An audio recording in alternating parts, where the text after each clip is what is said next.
Welcome to Coast Creatives, a podcast for and about working professional artists within the entertainment industry. I'm Cavins Flores, and along with my co-host Joe Funk, we interview actors, directors, photographers, writers, and many, many more. In this episode, we'll be talking with Bill Coelius, fellow actor who has booked over 50 national commercials, appeared in shows like The Office, The Marvelous Mrs. Maisel, and American Horror Story Hotel, where he got his throat cut by Lady Gaga. Bill is also the founder of the Working Actor Solution, a goldmine of programs taught by himself that help actors get out of our own way by being educated not only in technique, but in the actual business of acting. This episode is chock full of knowledge. It's truly a pleasure. Let's get to it with Bill Coelius.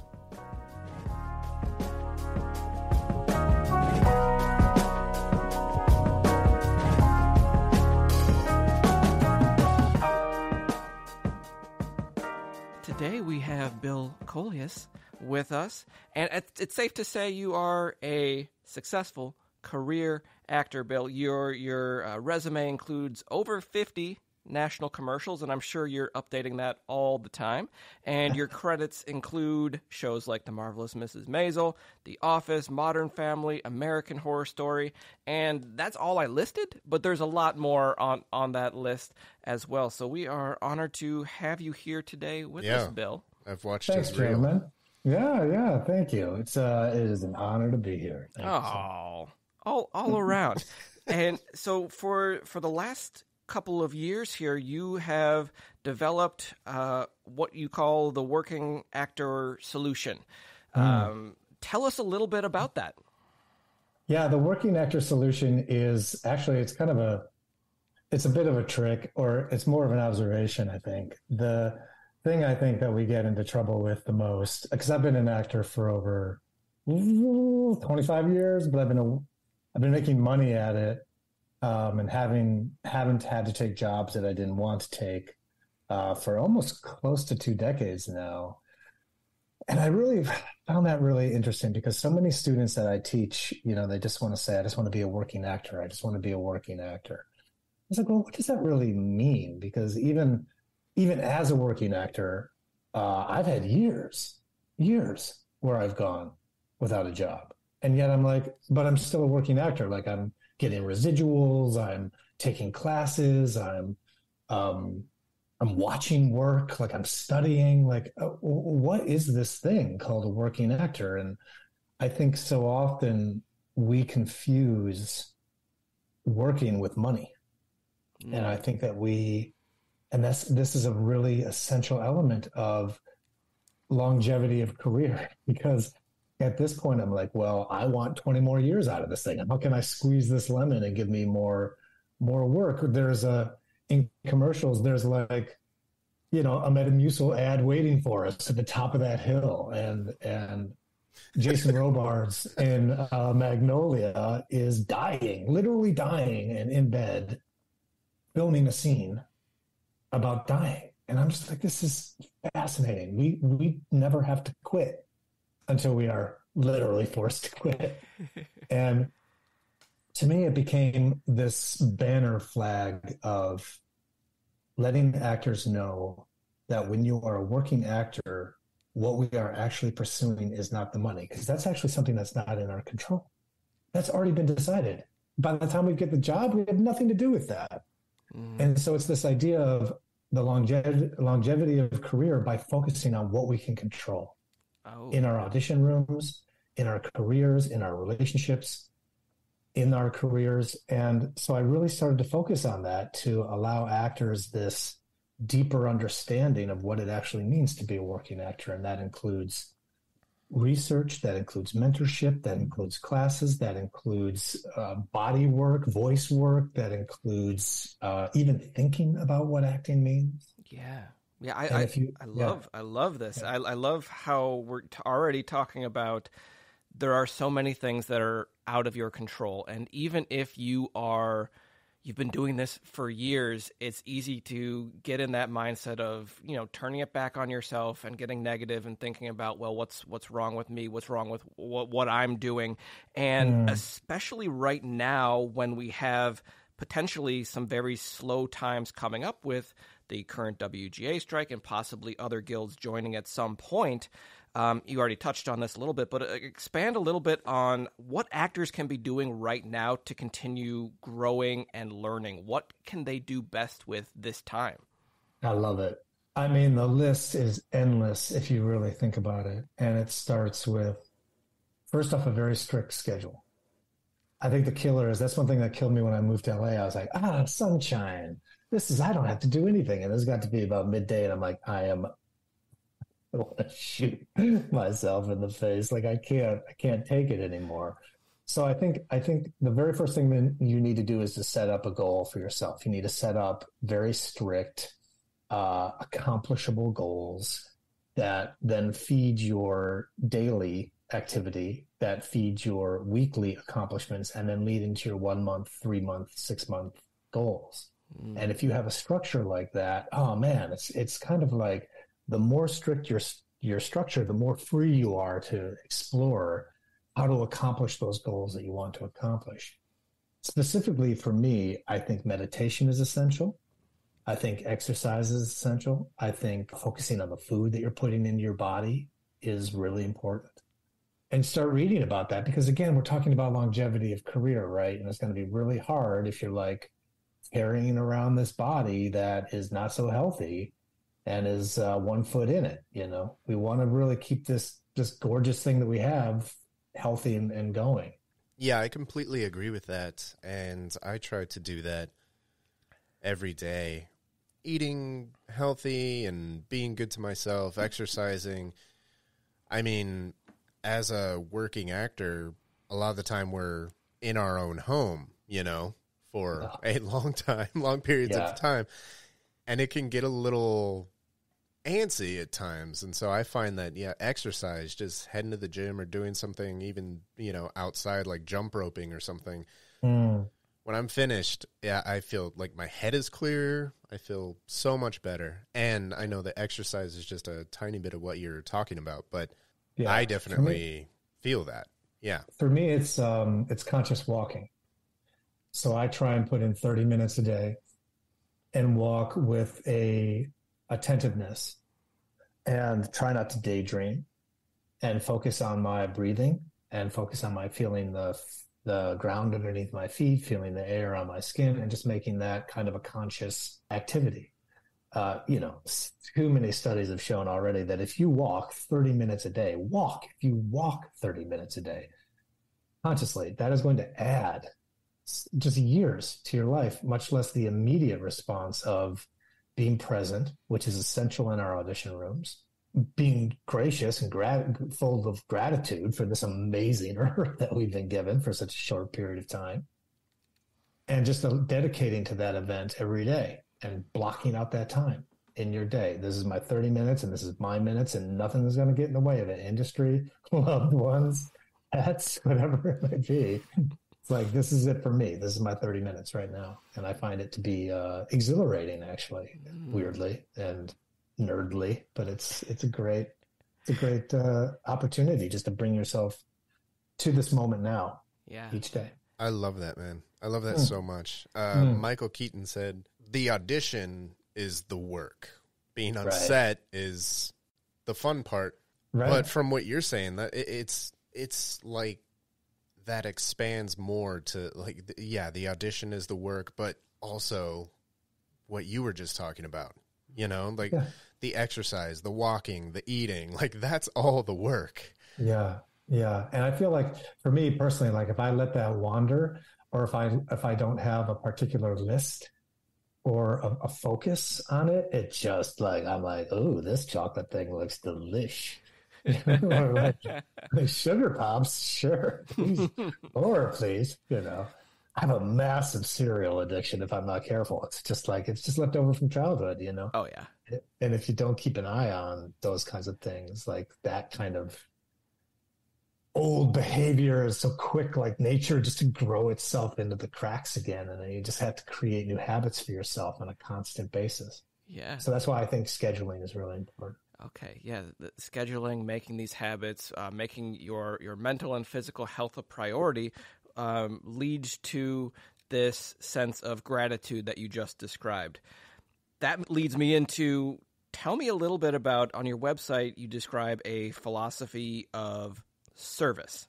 How do you implement this philosophy of service into your career and your audition process?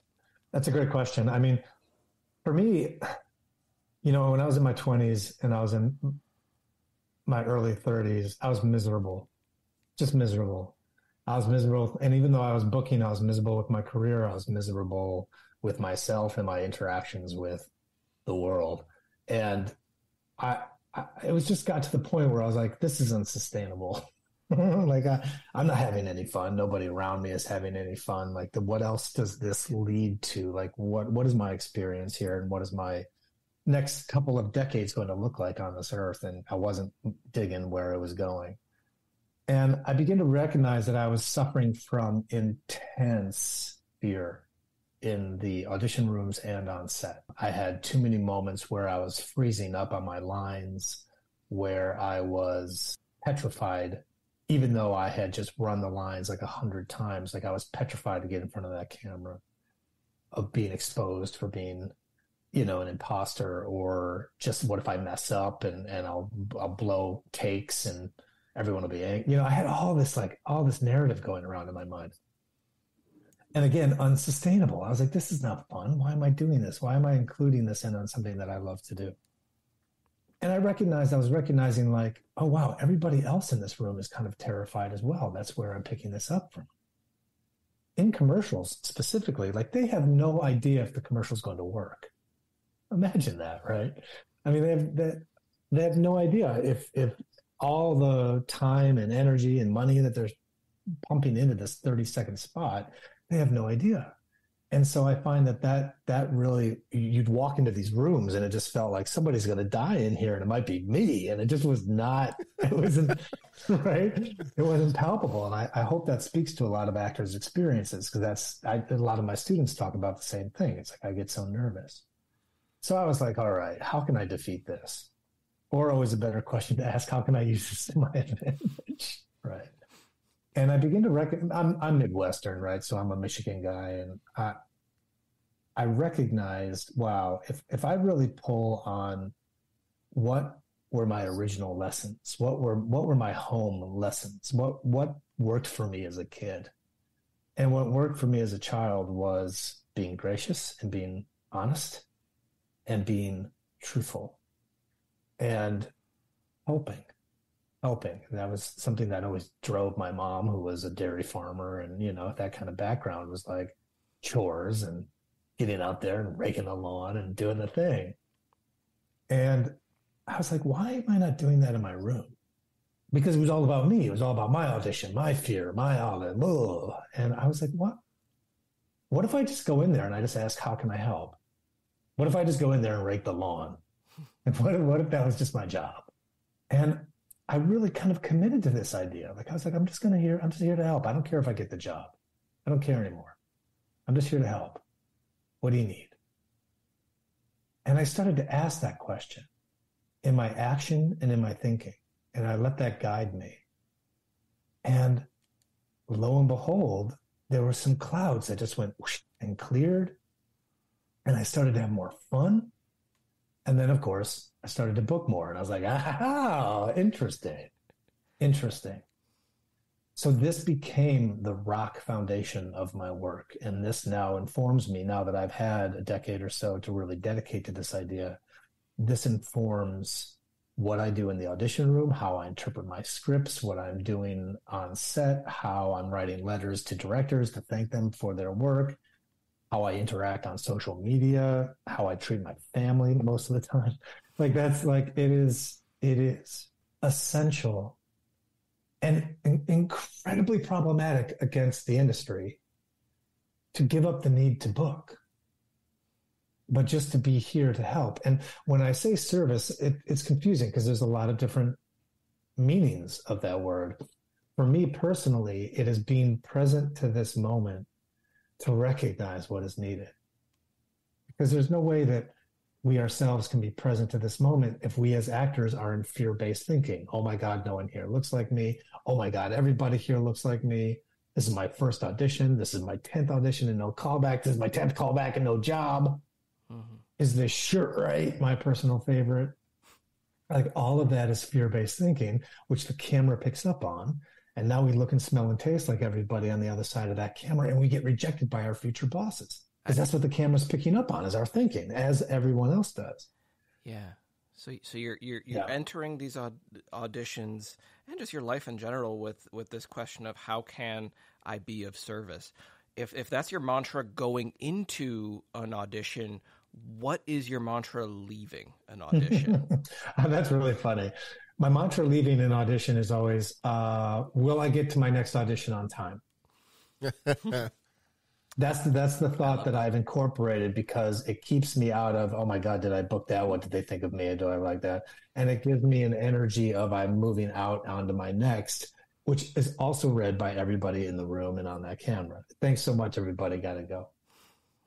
And who doesn't want to date that person? You know what I mean? Oh, this guy's confident. He's working. Yeah. All right. Yeah, gosh, okay. I thought, he's got somewhere to go. We got to get him back in here.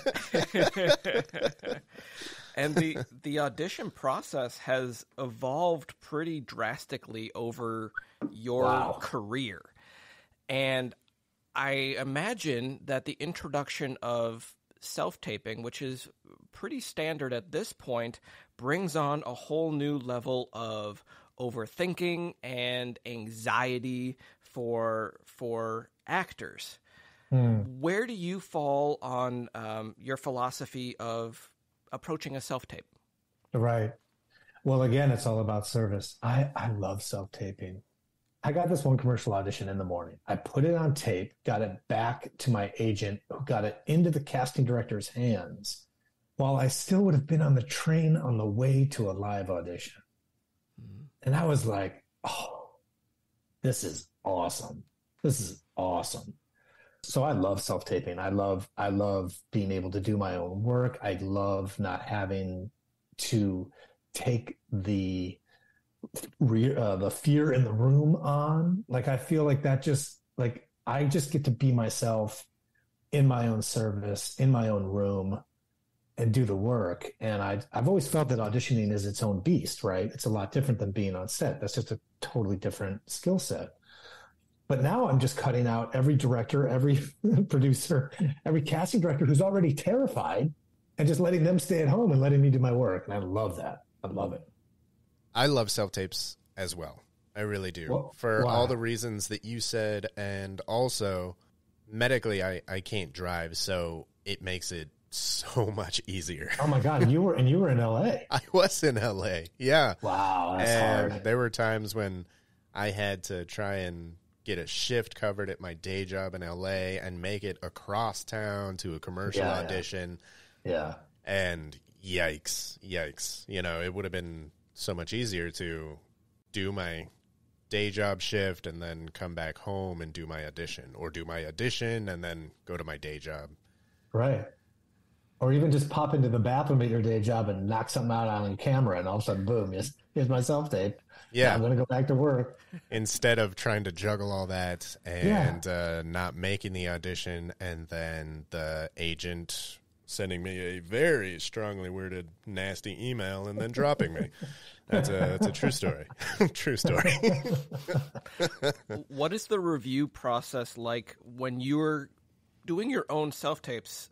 We record self-tapes ourselves. Actors come to us and we record them professionally, and Taurean's the reader. And I find a lot of the times when we do that many takes, when we go to close to a dozen takes, they usually jump back to the first, second, or third one as being their favorite, because they get in their head.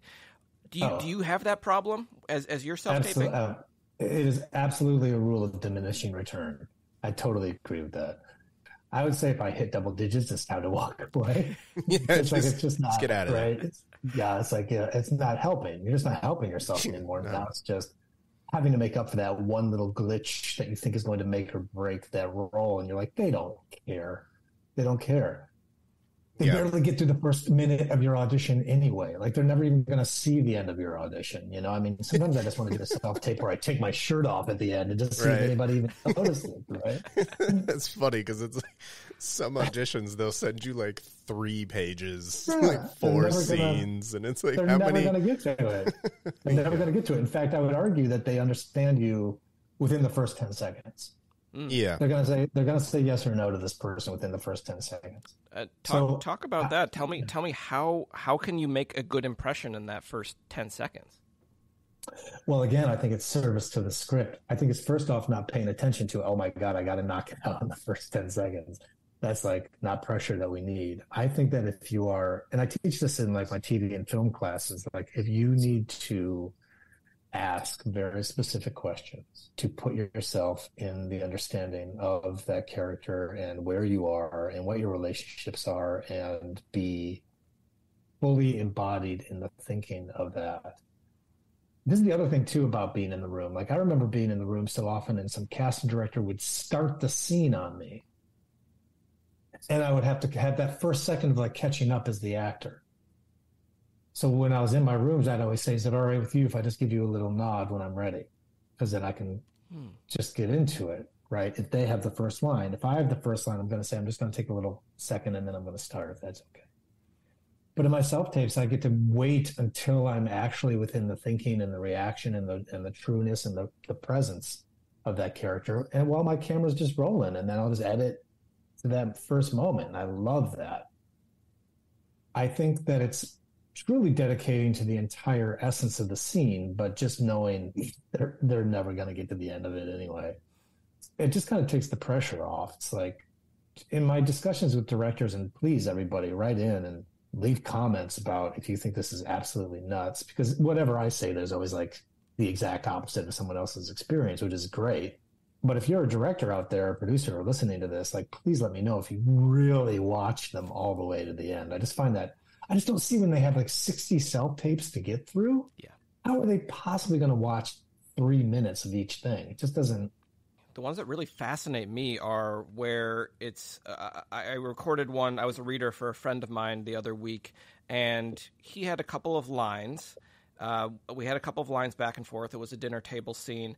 And then there were probably 2 pages of me being the reader going between 3 or 4 different characters, and then he had one closing line at the end.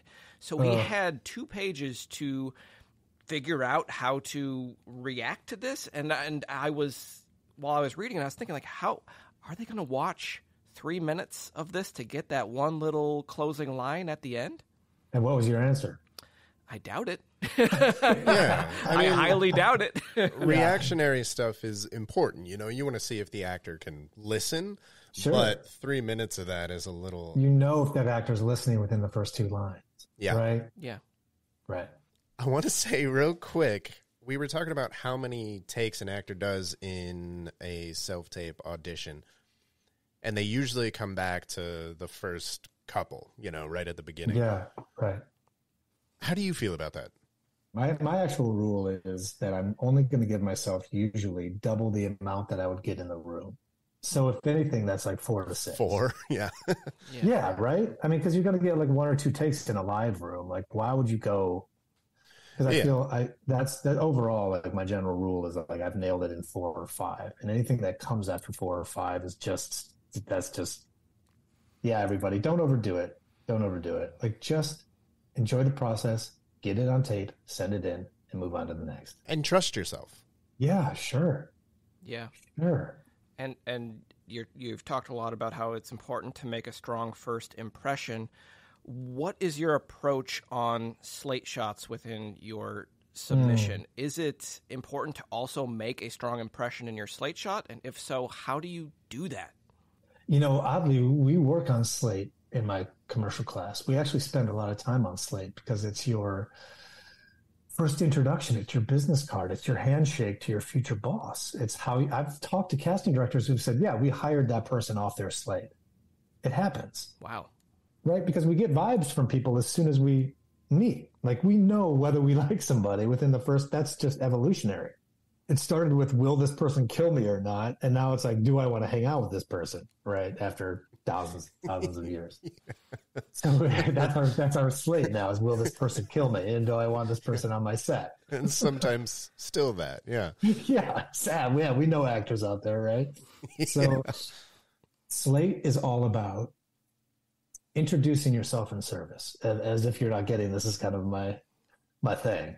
But it is a matter of, so in our slate, we teach how to, and by we, I mean I teach how to internally ask the question, how can I help?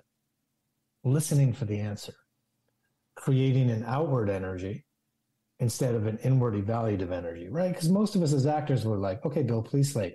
Bill Coelius. And then we have that thought, that was weird.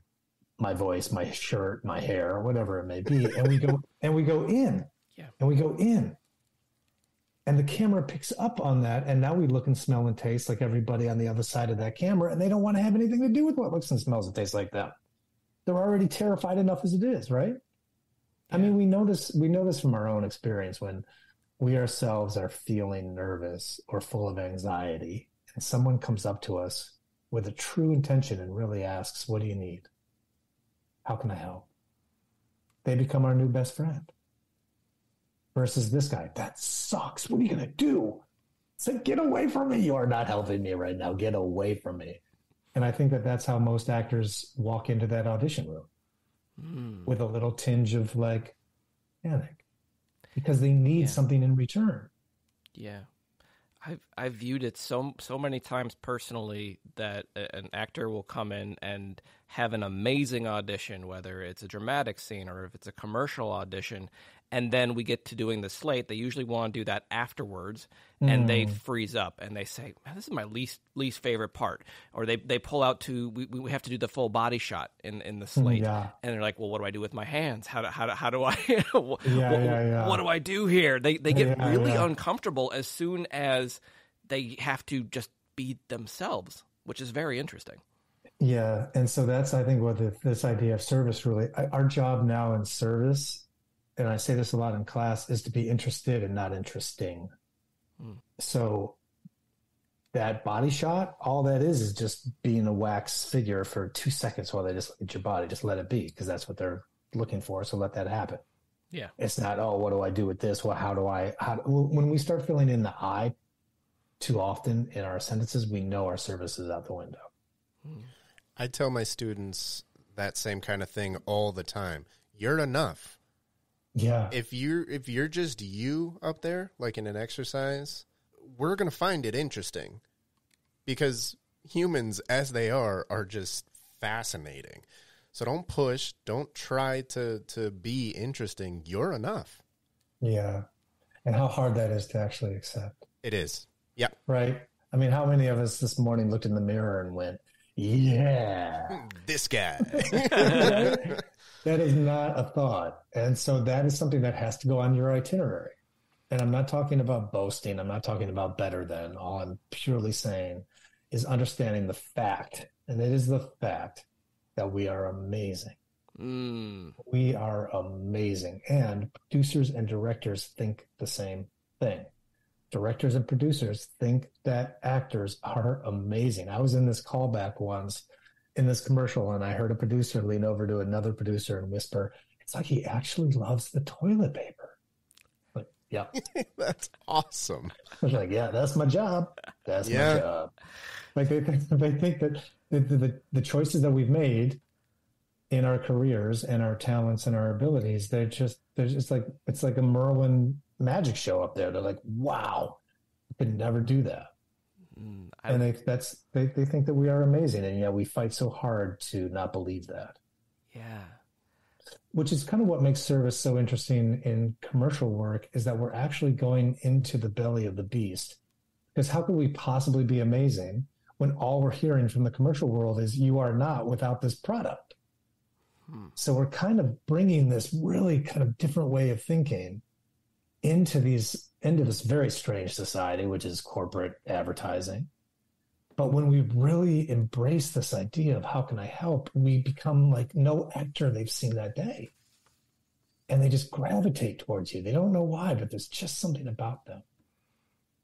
So that's why I think service is purely like a rock, a foundational rock to come into these rooms with. And one more question about your personal audition process.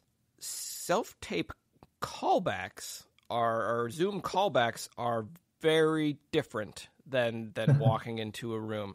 I understand how you can do a self-tape and you can kind of push aside, well, you know what, I accept I can't read the energy of the room. I don't know how they're feeling because I'm not physically there. They're not responding to me.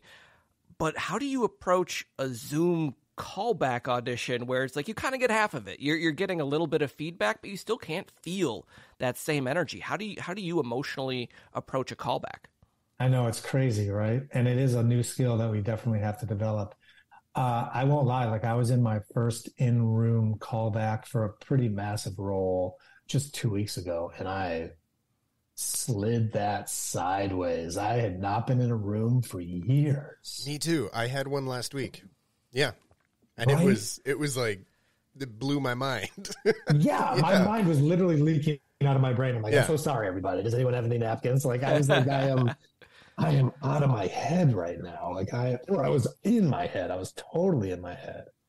It's like, this feels so weird. And the camera's all up in my face and these people are staring at me and it's so bizarre. And I can't remember that line to save my life. It was just so weird. But that's very rare now. Now it's all, I'm staring at this little green light and there's a whole bunch of little windows with names because nobody's courageous enough to show their face in these things. So it's just everybody just observing these silent little rooms. But here are some very similar things, I think, from the real room. What's kind of amazing is I remember being in a Zoom callback, and I will not lie, like I was 50% up top, suit, jacket, tie, the whole thing, bottom half, pajamas. Like I was in my own room. Yeah. You know, I knew I'd have to sit down. It was all good. And I was just waiting, and I think they were like 20 minutes behind. And it was just me and this blank screen just waiting. And then all of a sudden, oof, this assistant just pops right in and says, okay, Bill, you're next. And my whole nervous system just went like it always does when you're sitting in that room and some assistant is like, okay, Bill, you're next. And I was like, wow, this happens even in my own bedroom in my pajamas. Like my nervous system still kicks off, which all of our actor systems do. So it's essential when we talk about what could we be doing during the strike and as our own selves as working actors is to learn how to regulate that nervous system through breathing, through meditation, through mindfulness, whatever it is that works for you, because that is an instance that is going to happen to you for the rest of your career. And if you can't regulate that body, the mind is not going to follow, because that's how it works. The body is faster than the mind, believe it or not. That's how it was taught. So if you can't regulate that body in a very quick moment, that is going to follow you into that audition and you're screwed. You're screwed.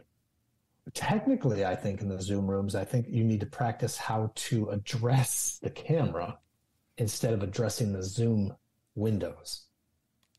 Because if we're making direct eye contact with the Zoom windows, we're actually not making direct eye contact with who we're talking to. Yeah. So it's essential that we learn this weird little skill of addressing the camera when we're getting notes. And as actors, stop looking at yourselves. Yeah. That's probably something I will never be able to do. I love looking at myself. It's horrible. I love this mug. Yeah. It's like, I'm so pretty to myself. I'd love to pivot now to specifically the working actor solution. And let's start with talking about one of the new courses that you have. That's the Career Academy.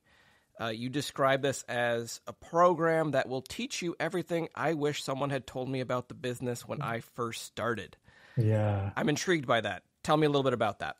Well, this is really interesting. This started when I was teaching at a studio in New York, and this has always been a real chip on my shoulder as far as amazing programs in the city would teach you some of the most cutting edge or ancient, however you want to look at it, acting technique. So you would leave like this lean, mean acting machine, and then they would just boot you out. And then you were forced to navigate this incredibly complex business. This business. And you weren't leaving acting school with a business degree. You were leaving school with a creative degree. Yeah. And so many times over and over and over again, and this happened to me and this happened to so many of my friends, is that you would leave your education and then you would just be flailing in the wind for years, because you had no mentors, you had no idea how to navigate. You knew what to do with script analysis, but you had no idea how to take an agent meeting. Like one of the first agent meetings I ever took, I just moved to New York and I got a favor from somebody and I met this guy and he was like, so Bill, who do you know? Like, who knows you? Which means, how easy is my job? Which casting directors know you? And can I pitch you to anybody? Am I going to have to work harder for you? Like, where are we at? And so what I know now is that you have a distinct list of those who have seen your work, those who you've worked with before, those who you take casting director workshops from, those who you've followed on social media. Like, whatever connection you have to any casting director, you have that written down and memorized and ready to go. My answer in that meeting was, what is the name of that guy on 14th Street? The one with the mustache? That meeting didn't last long. About Right. 7, yeah, right? Oh, So, yeah, Mustachio. yeah, Mustachio on 14th, sure. And so my green was just literally like exploding out of my face. Like, it was just like, I can't trust this actor because he has no idea what he's doing. And rightly so, because I didn't. I spent years just trying to figure stuff out. And this program is all about saving you money, saving you time, saving you shame, and saving you sleep. And it is a 7-month thing. I won't lie. It's a serious endeavor. But yet every graduate that has come out of that is like, I don't know what I would have done without it. We have a monthly Q&A with a working professional, everyone from TV directors to cinematographers to working actors to accountants to just everything. And so we have a daily check-in with like an incredible working actor or professional that we get input from. We have accountability twice a month. Like I was talking about, scheduling is incredibly important. So we set up a daily, a 3-month, and a 6-month goal to be able to inform you in the morning, how do I wake up and be a working actor? What can I be doing today to help set up my 3-month, set up my 6-month goal? Because time is of the essence. It is of the essence. Like, you can have all the skills in the world, but if you don't know what you're doing today to help you get on set, it's not going to happen. It's not going to happen. You don't get lucky. There's no getting lucky. That's so rare. So why would you leave that? What businessman would ever do that for themselves? What business person would ever do that? Nobody would. So it's all about, how are we bringing these skills that I've learned over 2 decades of this work? We talk about social media. We talk about how to get your materials professionally ready, from headshot to resume to social media, to how do we do agent meeting simulations so that you know what to do. It's as if like, oh, this is familiar. I've been here before, even though you've never stepped into an agent's room before. And it's exhilarating for me to teach. It's a very small group. It's 10 for every 7 months. And there's a lot of work being done, and it's a great community. And obviously there's a lot of good resource sharing. And I think it just skyrockets everybody's career. It's super exciting. People leave the career with agents, with shows, with work. And even though that's ultimately not the goal, if you're really listening to Working Actor, it's more like, how am I setting myself up for success? You'll find that the results happen a lot faster, at least a lot faster than they did for me when I first started. And that's kind of the point. A fear that I hear from a lot of actors that I talk to is they say, I've invested all this time in degrees. I'm a professional. I have the skills, and they don't want to jump into the business side, especially when the business side is always evolving. 10 years ago, 15 years ago, we didn't have to have all of these different social media outlets. We didn't have to have a website. It was more, here's my audition, here's my headshot, here's my resume, that's it. But now there's so many other new forms of media that actors have to be on top of, and they continue to evolve and change. how can actors get out of this fear-based mentality towards the business side? Yeah, I mean, that's it, isn't it? Here's how I frame it for everybody is that we know what we have to do. We have to have good headshots. We have to have a good resume. We have to be on social media. We have to, we're told this over and over again about what we have to do. So that's actually in line. Okay, I have to do this. I have to do this. I have to do this. Where I think most actors fail is that they don't reframe it, which is what I do in the class. Right, but how do you want to do it? Because that's really the secret. We get to do it the way that we want to do it. If you're not doing it the way you want to do it, we know that we have to do it, but how do you want to do it? That's speaking from your own creative impulse. That's speaking from your own nature. That's speaking to how you are, how you research and look for your headshot photographers, how you are dealing with your social media. You know you have to do it, but the program is all about finding that essence and guiding you to do it the way that you want to do it, because then you wake up every morning and you're like, I want to do this because this is how I do it. Wow. Yeah, I really like that. I really like that. My God. Because otherwise we're just like pushing up against this massive tsunami of you have to. And even as a kid, I was like, I don't want to do that. You can't make me do that. It's how do we want to do it? Because being creative in business is exactly the same thing as being creative on set. If you're being creative, if you're having fun, if you're enjoying doing it the way that you want to do it, we'll all get there. You'll all get to what you have to do. But how you get there is really, again, creating a longer career for yourself. And burnout happens less. And if you bring joy to that work, then there's no stopping you. And goal setting and goal accomplishment is a keystone of the Career Academy. And it seems important to set both these small short-term goals as well as long-term goals. Can you give us some examples of small and large goals? Yeah, right. So usually I start with the large and then funnel down to my daily. Okay. Because it's really hard to be like, I brush my teeth every morning and that will lead to a reoccurring role on SVU. That doesn't make any sense. So if I start with, I want a reoccurring role on a single cam comedy on NBC. Like, and I make this very specific, playing a manager at a restaurant. Like, this is the goal. This is what I'm great at. This is my wheelhouse. This is what I would have the most fun doing. And we just like expand our thought. Like, what is it that I want to do with my talent? Where do I want to put that? I want to book a national commercial for this product, and I want to be the spokesperson, and I want to travel around the world with that commercial. Great. Fantastic. Then we kick down to, okay, so what do I need to accomplish those things? And we just make the full list. I need an agent. I need headshot resume. I need this. I need this. I need this. I need this. Again, our haves. What do we have to accomplish that? As brutal as that list may be, as real as that list has to be, I have to take class because I know I'm not good at that. I have to do this because I know I need this. Now this sets us up for our 6 month, which means I need to have accomplished my headshot resume, my classes for sitcom, comedy, my relationship with that casting director who casts that. I have to have these things set up by 6 months to be able to even get in the running to be able to have this year-long goal. Okay, great. Well, then let's move that to 3 months. 3 months means that I am researching classes, that I'm getting feedback from actors about which classes are the best in my area.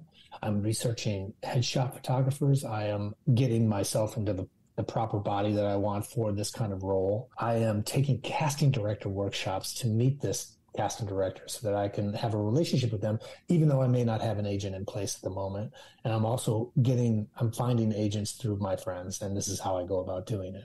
This then sets up my daily goal. When I wake up in the morning, I know that I need to research and I need to raise money to be able to afford a casting director workshop. I'm doing my research at these top 3 agencies that do casting director workshops, and I'm focusing on this. I'm focusing on who has done this before. When we talk about mentorship, when I'm watching my episode of one of these shows today, so that I get a feeling and a sense of, and I'm saying the lines along with the actors, putting myself in their position as if I was actually in this show. I'm also doing my research on IMDb Pro about who that actor is who has my role. What has their trajectory been? Who is repping them? Where did they start? Where was their education? How have they started in their world? How did they get to where I want to go? Because so many roads have been laid for us already. Like the path has already been laid out. There's nothing new to do. Like the formula is already there. It's just waiting for it to be discovered. So it's us being proactive every day, at least 30 minutes. Give it 30 minutes, like your walk. These are the top 3 things that I'm doing today to get to my 3 months, which will then get to my 6 months, which will then hopefully get to my year. And then ultimately, we invest deeply in our daily and give up on our final goal. Not give up on it, but give up on the need or the desire for it, because it's actually out of our control. How it manifests itself, not up to me. But what is up to me is this specific thing that I'm doing absolutely today, and I will complete it in joy, and I will complete it the way I want to complete it. And that will lead to the 3 month, that will lead to the 6 month, and then who knows? Right. And going small with your goals on the daily level like that gives you a sense of accomplishment, and it gives you a sense of pride once you complete it, because yes, there is so much that is out of your control. And I imagine that also helps you deal with rejection. I don't believe in rejection. Okay. I've felt rejected. Yeah. But that was because of my own interpretation of the event. Rejection is not a thing in this business. All it is, can you fill this slot or can you not? It has nothing to do with you. That has nothing to do with what you brought to the table. Here's something that I ask my students to evaluate after every audition. 4 things. First thing, how was my service? 1 out of 10. Was I here to help, or was I just thinking about myself the entire time? 1 out of 10. 2, how was my creativity? How were my pictures? How was my interaction with my environment, with the other characters in the scene? Was I fully embodying the thinking of what was necessary for this story? If your service is high, your creativity is going to be high because you're getting out of your own way. 1 out of 10. How's my creativity? Then, number 3, what's one thing I'll keep? That was really good. I'm going to do that again next audition. That was excellent. And then one thing I'll leave behind. I'm not going to do that again. That sucked. That was bad. And then I let it go and enjoy my life. Because we spend so much time in that loop of what I could have done and who I should have blah, blah, blah, blah, blah. And that goes back to our daily. Like the check marks for your daily is it fun? And if it's not fun, is it accomplishable? Because if it's not fun, then it better be accomplishable. Otherwise, it's never going to get done. And then it's even less fun. And there's so many different methods that you can go about this. Some people might take a daily walk. Some might structure it, sit down, and do meditation, in which there are very contrasting forms of meditation. You could do transcendental. You could do guided. You could just sit in silence. Or maybe you actually physically write these things down. I know that helps a lot of people keep a structure for it. How do you, what practice do you find works best for you? I'm a very tactile note taker. Okay. I have like 3 notebooks that are dedicated to health, business, and culture. How's my health? What are my doctor records? How am I feeling today? Like all that kind of stuff. What is my business? What are my dailies are in there? Like how am I accomplishing? I'm writing my long-term goals on the back, so I have to flip in there and I doodle all over the place, and it's really fun. And then culture, like what are the cool things that I want to do? I want to go to France. I want to see this movie. I got to check out this director. I got to reach out to this person on social media. Like what is it that's, how am I enjoying my time here? Ultimately, play with kids is in there a lot. In there a lot. As exhausting as it is still like just unbridled creativity. And you're like, ooh, wow, that's insane. That's insane. So yeah, I'm a big notebook taker, and I encourage everyone in the Career Academy to do the same, just because you can just refer back to who you were last week, because the brain is always constantly changing. So it's always coming up with new ideas or new ways of thinking about something. You're never, ever really stuck, which is, I think, along with the rejection thing. It always fascinates me. Like, I would not have auditioned for this like this today as I would have yesterday or even tomorrow. And so how could you possibly label that as like, oh, I blew it? Like, no, this is just the big question is, did you prepare? Did you do your best to prepare? Right? Isn't that the best when the parents are like, did you do your best? But that's really the truth of it. Did you do your best? Then you win. Right? And you really do. It's when we think that the job is in our control. When was the last time you walked back into a callback, tapped the director on the shoulder and said, you're casting me? And they went, oh my God, thank you. I almost forgot. That was so close. Right? It's not up to us. It's not up to us. The physical decision is not up to us. So why are we even worrying about that? Right. And as long as you're growing, you're not losing. As long as you are evolving and honing your process, you are winning at life, in my opinion. Yes. And in the working actor solutions, you have classes that focus on, so we have the Career Academy, we have TV and film, commercial, and mindset. Let's talk a little bit about, I figured we talked a lot about mindset. Let's talk about the commercial one, because you are known for your success within the commercial field. Tell us a little bit about that course. This is a course that started years ago when I walked out of an audition room and I was like, man, I'm never doing that one thing again. I began to wonder, well, what else would I never do again? And what would I do again? And where has this whole journey taken me? And I'd never taught anything like that before. So I started to write down ideas about what I had learned, and I called in friends to test the curriculum, and they started booking more. And then I got the courage to start charging people, and they started booking more. And I was like, wow, this is crazy. Like, the stuff that I use in my rooms is actually transferring to other people's careers. And I get more excited than they do when they book. It's just absolutely amazing to me that the stuff that comes out of my face helps other people with their bank accounts, It's incredible. It's incredible. So this class has been going on for over a decade now, and it's pivoted because of COVID as far as like how to work in the Zoom and self-tape world. But so much of it is, the element of it is exactly the same, which is how do we serve in the room? Or how do we do script analysis? What are the 3 different kinds of commercials that lead to 3 different kinds of auditions?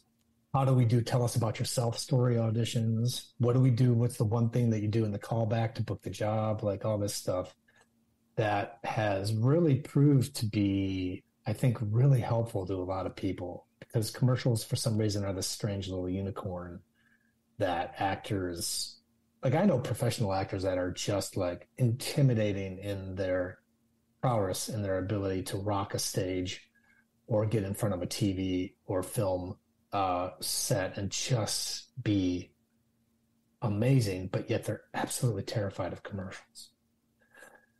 I'm a big fan of commercials because commercials to me are the bread and butter of the working actor. I'm a blue collar actor. Like, I'm not somebody that you would recognize on the street. I am somebody who shows up, does the job, and I go home and I get paid for it, and I love to do it. And that, I couldn't imagine a better life. I do not want someone sneaking into my house because of how famous I am. Like, that's just not something that I'm embracing. What I do want is to be able to do good work that's respected by good people and to make money. As a family person, like, I want to make money doing it. Commercials, and this is why we fight so hard for them in our strikes and in our renegotiations of contracts and all that sort of thing, is because of commercials. I have not had to take a job that I did not want for the past 15 years. Because of commercials, I've traveled the world. Because of commercials, we had a baby. Well, my wife had a baby I watched, and two years ago, and that delivery cost us something like $22,000. But because of SAG Insurance, our union, because of commercials, it only cost us $3,000. So commercials have had a direct, very personal relationship to me, because I show up on set and I work a day and I could make tens of thousands of dollars. And then I go back to my day job, right? I mean, I don't want to fool anybody. Like my trajectory as an actor, I've done over 50 national commercials and I've been on a ton of sets, but I also did a count the other day of how many side jobs I've had.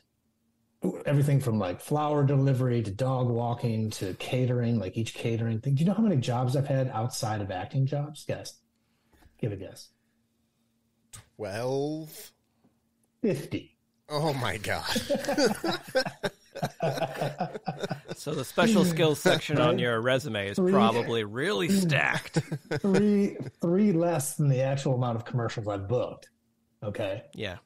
So I'm not here to fool it. I'm not here to like put rose on anything. Like it is a slog to be an actor. There's no guarantee. And so you have to work in a completely different way than anybody else. And you have to really be creative about it. Again, it's not, we know what we have to do. It's how do we want to go about it? So I have found commercials to be such a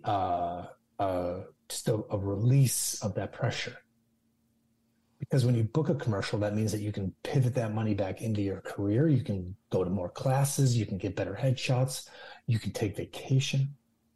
You don't have to take that bartending shift that kills you.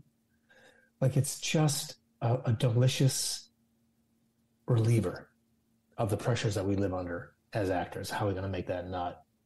And it's a blast. I've worked with everybody from James Gandolfini to every NASCAR driver you could think of, to other sports celebrities, to, and I've done all kinds of crazy things. It's flown me to the Canary Islands, to Argentina. Like it's just been a wild life.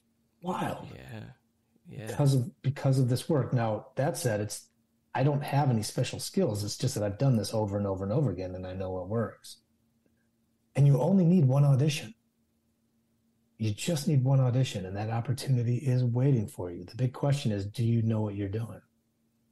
Do you feel confident in that room, even if you're only getting one audition a month? That's really all you need, ultimately, if you know what you're doing. And so this class is really built on, I wish, again, someone had told me this stuff when I had first started, because if you looked at my first 20 auditions, it was just me leaving the room like, no, just so frustrated, not knowing what is going on. Yeah. And so this is really like a pragmatic way of being like, look, do this. Here's how you practice this, because you'll get all kinds of skills that you can practice it at home, which is essential. Yeah. Essential. I find the same thing to be true that you're talking about, where there's some actors where they can come in and deliver an amazing dramatic monologue, but as soon as you ask them to sell a washer and dryer unit, they freeze up and they don't know how to do it. And a lot of them, we have this. We haven't done this yet, but we joke about this, where all of our actor friends, we want to get together at the end of the year and compile all of our commercial auditions and put them on the TV with no sound and just try to guess the product that people are trying to sell, and kind of turn it into a game. That's hysterical. How can it's like our little Academy Awards for commercials. Right. Yeah, like there's one that Taurean did where he had to walk into a garage, turn on the light, look at his new washer and dryer, and just be overcome with a sense of joy at how efficient and amazing his life is. And I love how flowery they describe all of these actions, but then they always include, but don't go too big. Don't go too big. Close to the chest. I don't want you to spoil everything with your class, because I want people to go check that out. But when it comes to commercials, when you see something like that, how do you approach, how am I giving these emotions of, I love my dryer, I love my washer, I love this toilet paper? Right. Well, I've always said that I've never booked a commercial with bad acting.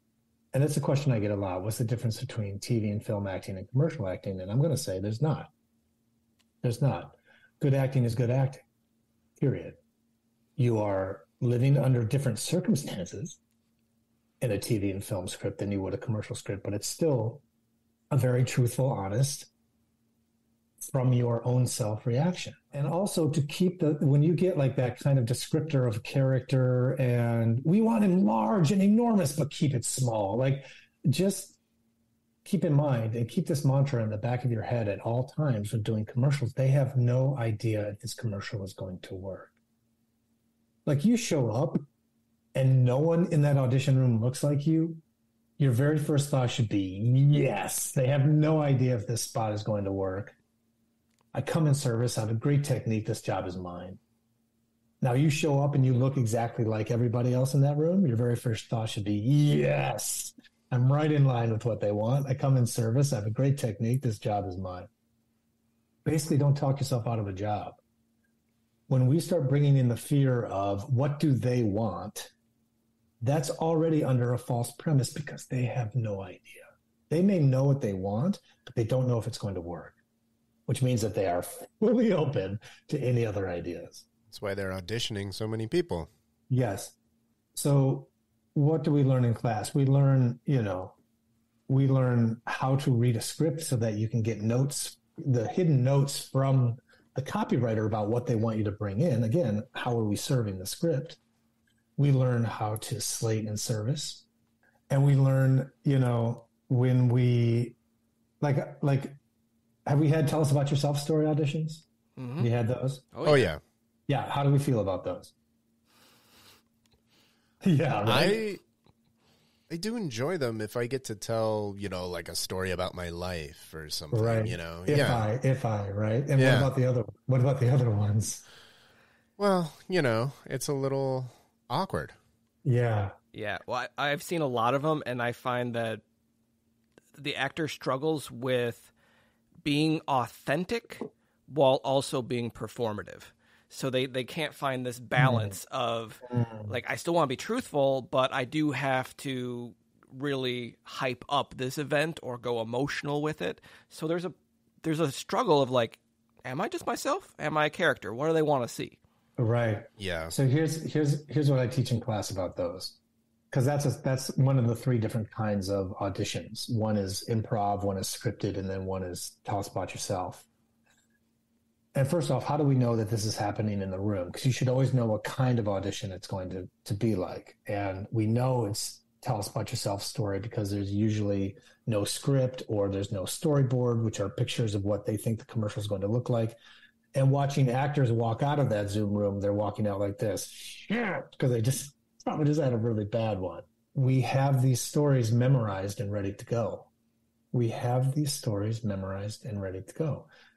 And here are some questions that we should have stories memorized for.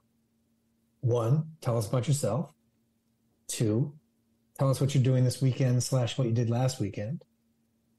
And then a series of your favorite blanks.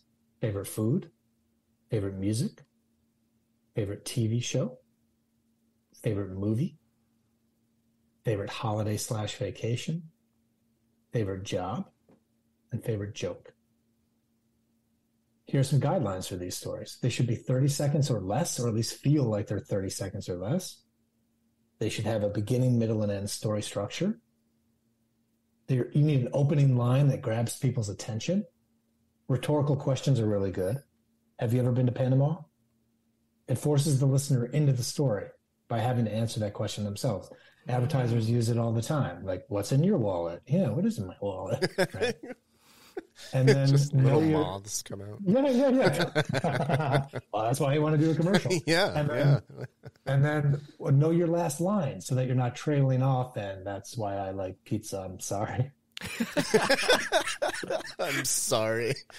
And then don't end with an apology of totally. Of your story. And then you write these out, and then you memorize them. Oh. You memorize them. And then here's the real big part, is that you deliver it as if it's just coming off the top of your head. Okay. Wow. If you have these 10 stories in your back pocket, there's not a single question that you're going to get asked that you're not ready for. Because it is brutal in an audition to watch somebody go down in flames with those kinds of auditions. It's the worst. Yeah. It's the worst.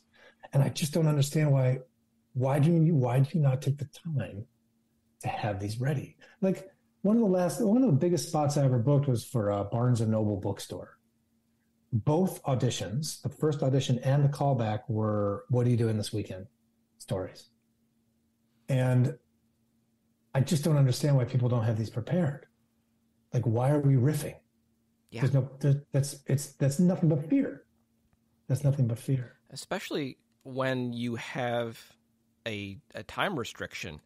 A lot of them will be 30 seconds, and we get somebody in who's doing recording one of these auditions, and they get to 30 seconds, and they've barely even started their story. Exactly. And it just goes on and on and on and on. Yeah. I've and seen a few how many of those. And how many of these do they have to get through a day? 60, 80? Mm-hmm. Like, you're going to get a call back if your story's under 30 seconds. Right. Yeah, So that absolutely makes sense to prepare, to memorize these. Yes. You're an actor. You can make it look like it's organic and coming off the top of your head. Absolutely. Oh, Absolutely. Wow. And so we work on these in class, and we really hone them so that, and then if they're in your back pocket, you never have to worry about it again. Right. And you get to go into these auditions confident and just, what do you got? Yeah. And even like you get one question, you can change, like my favorite food story is also my favorite vacation story. Like, I can just filter between the two. That is so smart. But I have it up here and ready to go, so I don't need to freak out. I love that. I've loved our entire discussion today. Honestly, like you have so many just little amazing nuggets for actors, especially again during this time when there might be a little bit of downtime. There's not as much auditions with strikes and whatnot going on. We like to end the podcast with the question: if you could give advice to your younger version of yourself, what would it be? Well, I'm sure you can guess this by now, but to go into your auditions and service. Yeah. To stop being so afraid, and how to stop being afraid by learning meditation a lot earlier, by learning breathing regulation exercises, by knowing that it's not about you, although you are the one in front of that camera. And to make sure that my younger self knew that of the entire commercial budget, Screen Actors Guild did a study about this, of the average commercial budget, how much goes to paying the actor? What do you think, percentage-wise, of each commercial budget? How much they set aside to pay the actor? The residuals. You guess this one, Joe. No. I guessed wrong on the last one. This is an actor question. You go. Oh, yeah, now I go. Okay. Painfully small amount is what I'm guessing. 2 or 3%. Yep. Is that right? Yes. Right on the money? I don't know if you want to celebrate that. I got it right, though. I got the. Yeah, true. It's like the price is right. 2%. That's insane. So that when you're in front of that camera and you're like, oh my God, what if I forget my line? You are worth, in their minds, 2% of this entire equation. So why don't you just take that weight off your shoulders a little bit, do your work, have a great time, go home and enjoy your life. Yeah. A lot of what I'm hearing today and what I'm loving is it's so much of your philosophy is mindset based, and it's how you put yourself, your role in perspective, and how that can bring relief, that can take stress off. Yes. And it's also, the more that you practice this outside the audition room, the better you are at it inside the audition room. It's not like we change into this service machine as soon as we flip on that Zoom room. It's like, no, what have you been doing outside? How is that going to follow you inside? Because audition anxiety is life anxiety. Yeah. Life anxiety is audition anxiety. It's the exact same thing. So how are you working to make your best self, your service self, your self that's connected to all? How are you developing that during our downtime to help bring that into your audition and serve everybody? And lo and behold, you have more fun. And lo and behold, fewer moths fly out of your wallet. We could all use that. Yeah, totally. Really amazing. This was a fantastic conversation today. Lovely. Thank you so much for being here. I do feel like this was just the tip of the iceberg as far as advice that you can pass along. Where can our listeners go to find out more about you, to find out more about your classes and take your classes? Beautiful. So go to theworkingactorsolution.com, theworkingactorsolution.com. There's also an email, called info@theworkingactorsolution.com, which for all your listeners, you can actually reach out to me for the rest of your career. The service does not end. So if you ever have any questions about commercials, any questions about industry, please mention this podcast, and this is where you heard me, and I'm open to helping in any way that I can. The service is always there. But go ahead and go to that website and take a look at some of the classes and see if it's something that you're interested in. We'd love to see you.